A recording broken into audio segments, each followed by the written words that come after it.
Everything homemade! Hi everyone, it's Rita with Everything Homemade, and we are outside in the newly cleared area that we have spent a week clearing trees and small bushes for one part of an orchard. Now you're probably wondering, why is she planting in the bush? There are three bearing plants that are native to this area, and if they're not totally native to this area, they will do really well here.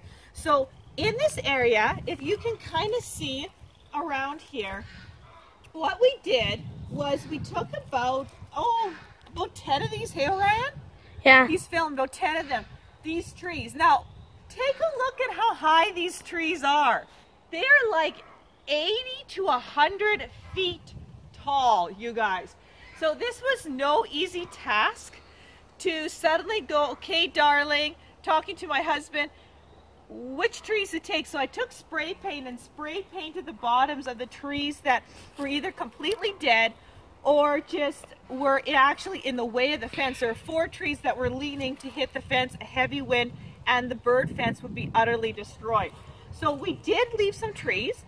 What we did do was, there's spruce. We have no pine in this area, but we do have some beautiful spruce. So we started opening up this bush, and you can see the spruce trees that are now going to completely start growing up.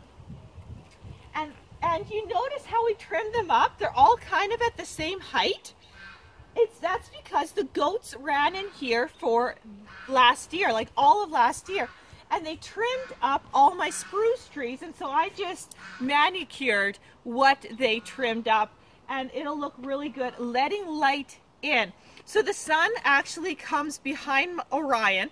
Now he's filming with the sun, so you guys don't get a glare. But the sun is coming this way. And so we completely open this up. So imagine this area now with Saskatoons, possibly blueberries, choke cherries, and sea buckthorn grown in here and totally taking over this area. Naturally, this soil, if you take a look, is just utterly beautiful. I mean, this is forest soil mixed with goat poo. It's just absolutely gorgeous. I am not rototilling this up. I am just going to literally dig down, lift up, plant it in, put a tomato cage because the plants are going to be small, mark it with a red or orange flag so we can see it until things grow. But this is just the first part of the orchard. So let's go to the second part. And if you want, Orion, you can give them an overview. Any dead logs, you guys, that are left will stay there. That is just to keep the ecosystem going. It is just beautiful. I might even vine, like on these big trees, I might even put like some kind of vine up there. This is woodpecker heaven. There's woodpeckers all over the place, so we want to also keep in mind of the wildlife. It's just, yeah, we're just having fun. So this is done, ready for planting. So come along with me, Orion, and let's take a look at the second part of the orchard. So the orchard has 4 areas. That's number 1. Let's go for a walk up here.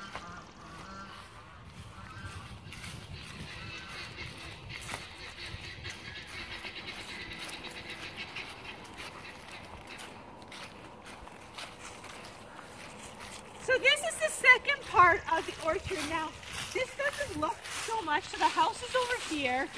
The main road up to the house comes over here.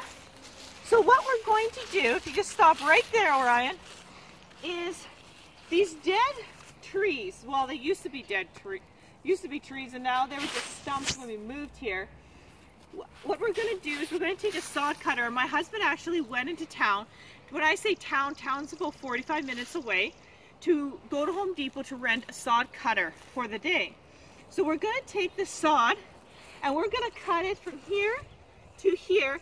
This is a Nanking cherry that I got for free last year. And we're just going to go Nanking cherry, sand cherry, Nanking, gooseberry, all the way to this, my faith oak. So we're going to transform this to berries up to here. We'll leave this open, and then we're going to take some more sod away from here and open this up.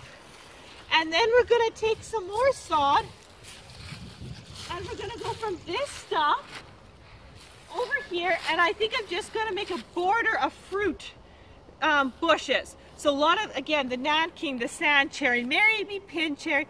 I'm going into town for my 4-week doctor's appointment, and that's kind of my town day. And I'm going to stop by a huge garden center and pick up some bushes that I couldn't order because I was too late. So this is going to totally transform, and we're going to lift the sod up today. Okay, all right, are you ready? Yeah. Spot number 3. This is so exciting. I have always wanted to do something like this. I just didn't think I was going to do it while being pregnant.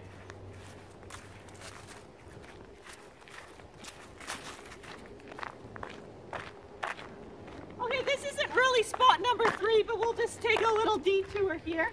These are some of the logs that we pulled out from the bush and kept without chopping them up. And we are going to continue with the border. As you can see, the rhubarb is coming up. So this is more like the herb bed with the centerpiece of a choke cherry, a tamer choke cherry. So this is just going to finish the log border. And so my husband is going to be cutting those up. Okay, there's the wood stack. A lot of that wood came from the bush. Okay, this is spot number 3. Over here. So today is a pretty big day. My plant should be here Monday. So we're going to start ripping sod up. Basically, this whole thing is going to transform. There's going to be the elderberries, all the big, tall fruit trees, the pears in the back here. We're going to make strips for all my strawberries. It is just going to completely transform this area. We're going to leave it so there's a gate over here. There'll be a gate over here so a vehicle can drive through in between the rows just for access, and the lawnmower can just mow. So in between we're going to have strips of lawn so it's easy to maintain. And this year I'm more worried about planting, and then I'll worry about putting either some edging in or something to hold back the grass, or edge it once a year. So I haven't decided yet, but we're just going to start planting. So this is like fruit trees, strawberries, haskell is going in, elderberries going in, tons of things. It's interesting because as we moved here, I really watched the yard, and this is one key thing when you're designing an orchard, is look at the sun. Watch the area where the sun hits. If you're in an area like I am and you have frost, watch the frost line. It is very interesting. This whole area you see up to the shop line is probably a zone 3/4. It does not freeze. Well, just below us over here freezes like in August. It is unbelievable, the different zoning. So the pear trees are going to go here in a warm pocket. The apple trees are here. There's going to be sod lines in between every tree. There's going to be strawberry plants and haskell.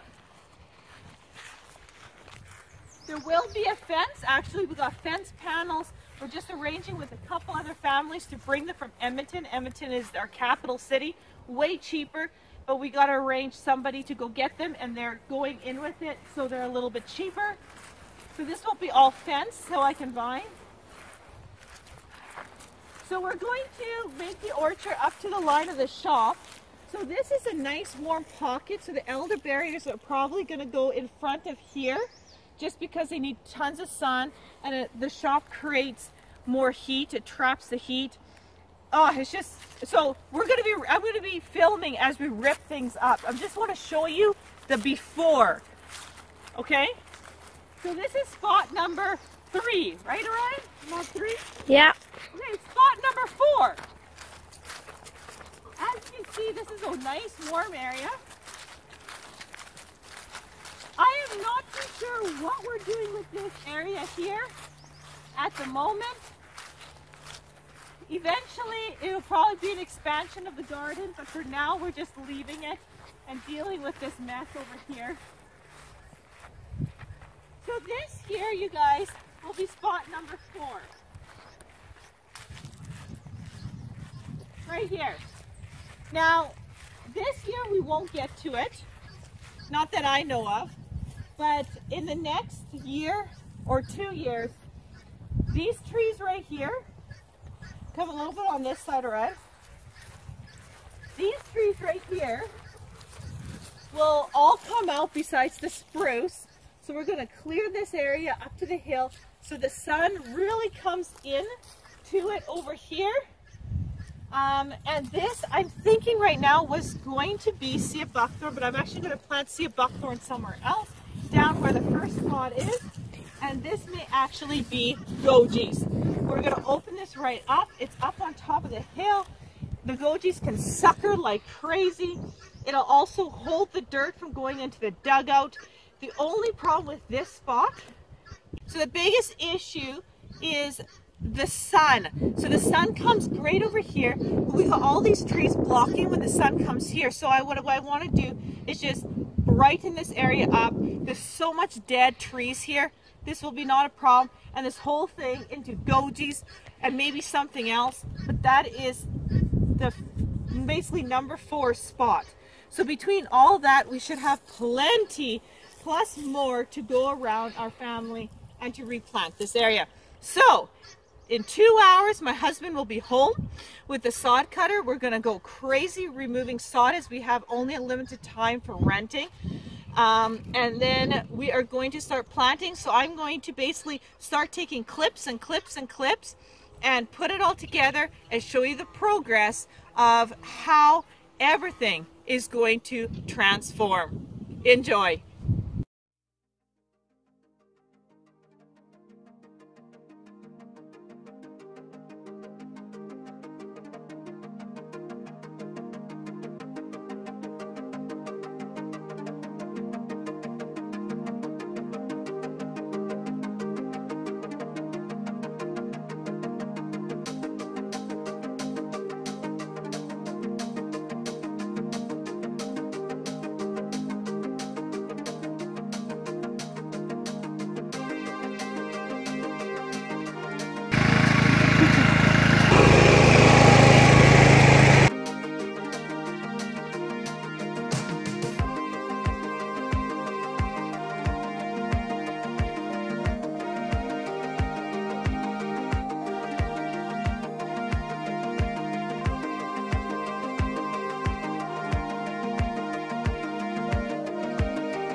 everyone. So we are here. I'm going to do a conclusion to the orchard planting.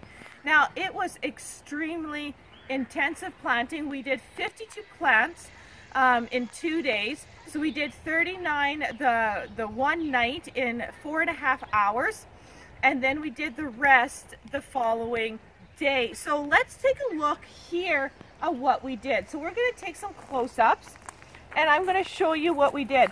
So this is a Saskatoon here, and you notice that I have tomato cages around it. Now the tomato cages have nothing to do with support. It has everything to do with my beautiful 2 dogs not running through here and destroying what I planted. So as soon as these get a little bigger, I can remove these, but I just don't want the dogs to destroy it. So I have a Saskatoon over here, then I have a Saskatoon here, and you notice that each tomato cage has a flagging tape, and that's just so we can see it a little better. These are called smoky Saskatoons. So in this area I did Saskatoons again, another one and another one, and I did it because in this area there's sun, but there's also a bit of shade. So here's another one. There's 6 of these in total that we bought. This here is a Northline Saskatoon. So having different varieties helps with pollination. And this one here is about a 2 or 3 year old plant that we picked up. So I picked up 2 of them. One here, and you notice the size. I'm not worried about the dogs with that size. And then one more over here. And this one I had to stake a little bit just because it was kind of tall and it just needed some help here, especially for the first year until it's well rooted. So this is also a little bit bigger. The next thing is back here we did choke cherries. So there's 10 choke cherries back here. They all have tomato cages on, and they all have flags, and they're just coming out of dormancy, so they're really good size. So those are all planted in, and again, this is just to mark them for the first year, get them rooted in, get them in so nothing destroys them. So the other plan is, we got back here planted, all this is planted, you can see the tomato cages with the flags. This side over here is not, and this is what we're going to do see a buckthorn. Now I have 3 females, they're about this big. And I'm getting a male through a garden center that's going to save me one, because for some reason none of my males overwintered that I did cuttings last year. So this will be see a buckthorn in this area, but I have no tomato cages to protect them. So we're just going to hold off for a moment before we plant those. They're in pots anyway, and they're small, so it's no big deal. So this here will grow up. And throughout the summer, I'll take videos to show you how things are progressing. But you can see how much sun is coming through this area now. So let's go to the second spot that we planted. Okay, so this is the main orchard, or what I'll call it. And we have finally planted everything in. Now again, there's tomato cages with flag tape. That is completely temporary. We are actually just waiting on the fencing to come. This whole thing will be fenced in. It's just they haven't come yet. So all the tomato cages again is to protect the plants, so the dogs don't just run through it and accidentally destroy it. The children see the plants. It's just safety because they're very young. So what we did, this is a pear tree, and I kept all the labels on right now. So this company here, Hardy Fruit, did an awesome job, and I'll include the link. They ship these so wonderful from Quebec. Unbelievable. So they are in Quebec, I'm in Alberta, so it took 7 days of shipping, but beautiful. So I left the tags on again, and they're really coming out with their leaves. So we did pear here, and you can see the strips that we did. Now I got some serious work with this dirt here, you guys. Look at this. Look how rocky this is. Oh boy, and my strawberries are supposed to go in here, so we got some serious soil amendment to do. We need to add some good fertilizer. We need to really build up this dirt. But basically, between each tree, all of this is going to be strawberries. So this is another kind of pear here that we planted. Apple, the original apples from last year. Again with the strips through it because the strawberries will go in. Coming on this side, you guys, so just imagine here, there will be a big 6-foot-high fence to keep the deer and everything out. These are all grape vines here. These ones are all grapes. Again, how I planted them was I looked at the grapes and I made sure that they were all leaning towards the fence. They get nice sun here. They get a nice heat trap because of the forest back here. So basically you'll have a fence, the grapes will grow up, the heat will be trapped, and it just is a perfect environment for grapes. So there's 10 grape plants. So you can see the tomato cages all the way down here. Going all the way down is all grapes. As soon as the fence comes, these will get pulled up and I'll start training the plants onto the fence. So that was in the plan. This one here, we suddenly have 3 varieties of cherry, actually technically 4. One's a cherry plum. This one here is the Canada plum. If you grow plum trees and don't have any fruit, get a Canada plum. Canada plum is your pollinator for a cherry. Main one anyway. Sorry, not for cherry, for plum, sorry. So we have another plum here. Each one's a different variety. Again, plum trees. What else did we do here? Elderberry went here. So we ordered 2 elderberry. And you can see here, it's in a little bit of shock from transporting. So it's been really sunny. So hopefully it comes out of shock a bit and comes with brand new shoots and stuff. It's just went a bit in shock. Same with this one. So hopefully it gets over itself. There is a bit of green coming in, so I'm not too worried. The plan is to put 2 more elderberry here and here eventually. Right here we started our Haskell. Now Haskell is delicious, but you have to remember that you need different cultivators. So I have a Tundra Haskell here. Again, I ran out of tomato cages, so I just grabbed some stuff. This one's also called a honeyberry. So if you hear some people say honeyberry, it's Haskell. Haskell is honeyberry. This is a Tundra. This one here is Indigo Gem. This one here will be my pollinator. You need a 1:8 ratio, they call. In general, this one's a berry blue. So this is my pollinator. And this is another Tundra.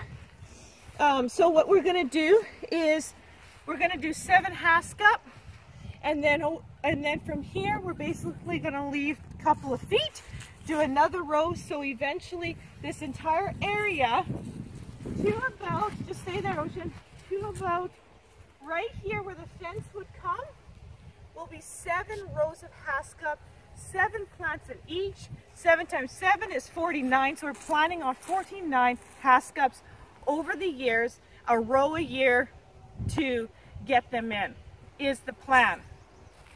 Each row will have 6 females and a male. Technically you need a 1:8. I'll have a 1:7, which will be fine. And this whole thing will be Haskell, which will be awesome. So that's the plan for the orchard here. The last spot we did was over here. And this is blackberries, you guys. Again, tomato caged, just because the fence isn't here and I didn't want the dogs to destroy all our hard work. Again, look at the little leaves coming. Look at that. Beautiful. You see that, Ocean? Yeah. Isn't that gorgeous? Those are blackberries? Those are blackberries. They're reddish. Yeah, they're coming out reddish. So, just when I was doing a lot of research is if you grow grapes, you should grow blackberries, because the pests that go on grapes, actually the wasp likes the blackberry. So if you have blackberries, it attracts the wasp that kills the pest on the cherry. So they kind of work together. So that's why we got the blackberry bed here. The grapes come in over here, and eventually we're going to extend this fence all the way. So this year we'll get 40 panels. We need another 40, and this whole thing will be fenced in. And that way, again, I can garden without the dogs and animals, wildlife eating all our hard work. But we're going to cut the fence a little short this year just because it is quite expensive. So we have a blackberry patch here, and you can see my husband took quite a bit more dirt so we can work it in. We got some clay to remove, but this is a good start, and get this all together. So that's what we have been really busy with. Now the other thing when you do an orchard is these name tags that I have on things that I have left. I left for a reason, because I haven't yet drawn up basically the blueprint of the orchard. Now it's really important is you cannot rely on your memory for the names of the plants in your memory, because you're going to forget. So what I like to do is I'm going to show you what I need to do now, now that everything is planted that I have so far. Now when the fence comes, all the strawberries, and I'll show you that, all the strawberries will get transplanted, everything will start coming together, but I have those in a safer area.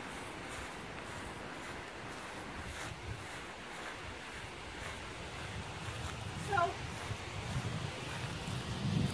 this is my gardening book, and this is where I put notes in here. I have lots of notes from years of gardening and tidbits of stuff that I write up here. I have old garden plans of 2012 when we gardened in town. I just have lots of things because I can't remember everything, and I can't remember plant names, not every plant name, and what I ordered. So I take my book, I find my spot, okay, and I basically will sit down here and do up my drawing. So what I'm going to do is I'm going to put here Orchard 2018, and it's a pretty straightforward drawing, and I'm not worried about scale drawing. I'm more worried about plants.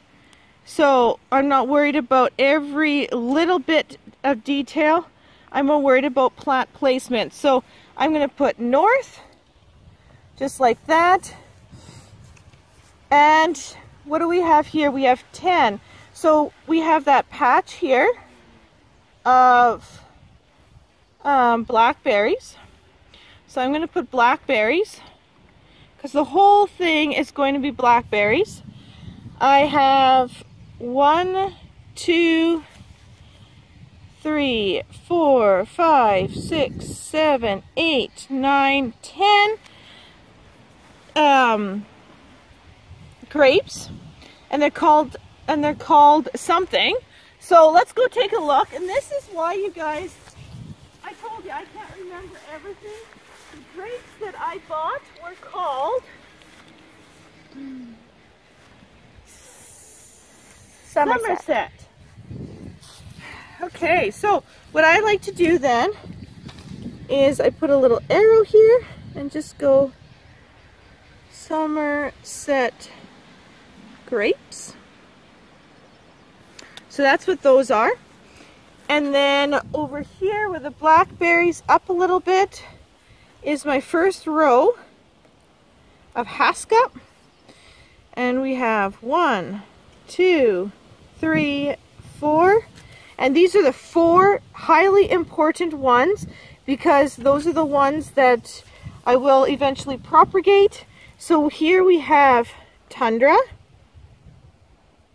Here we have Indigo Gem. Then we have berry blue. Blue. And then we have tundra.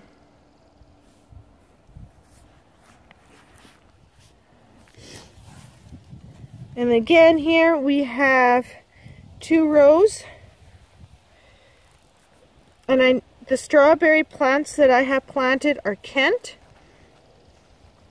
And this is just the guide, so I'm not looking for perfection here, and I am not a drawer. And if you want to laugh at my drawing, go right ahead. I am not a drawer, you guys. So we have 4 plants here. 1, 2, 3, 4. And on this row we have 1, 2, 3, 4, 5. 1, 2, 3, 4, 5. So let's go take a look, and you guys can write down if you're curious of what I actually planted. And the bumblebees are going crazy. Can you see the bumblebees on the lawn? Ocean, be careful not to step on them. Yep. So what do we do here? This is a plum right here. Okay. So Waneta, something like that, if I pronounce that right. So I'm going to write right up here, Waneta Plum. Okay, and we're going to backtrack over here. This one was the Canada Plum. Canada Plum. Okay, and this one, I was really irritated when I bought these plants because the lady actually took off the tags. So I actually have no idea what this apple is called. No, they're all called that apple. So I actually won't know the names of that one, which irritates me, but much I can do. Anyway, so this one here, I don't know how to pronounce that. Larinskaya something? Maybe Larinskaya, something like that. It is, so I'm going to just put here, apple. This is a pear, so I'm going to go Larinskaya, pear. This is a Russian pear. And then I have, oh, what is this one? Another name. Krazulya. Krazulya, you want to hold that up there a little bit, Ocean, so I get the right spelling. So this here, you guys, because if you don't write things down and something goes weird and you want to do a little research, you want to research on your pear. So that's what we did there. On this side, again, this was an apple tree. They took the tags off of it. I don't know what it's called, so I'm just going to write apple on this side. This one they nicely left on. This one's called a, I'll just hold that so the wind doesn't go, Norkent Apple.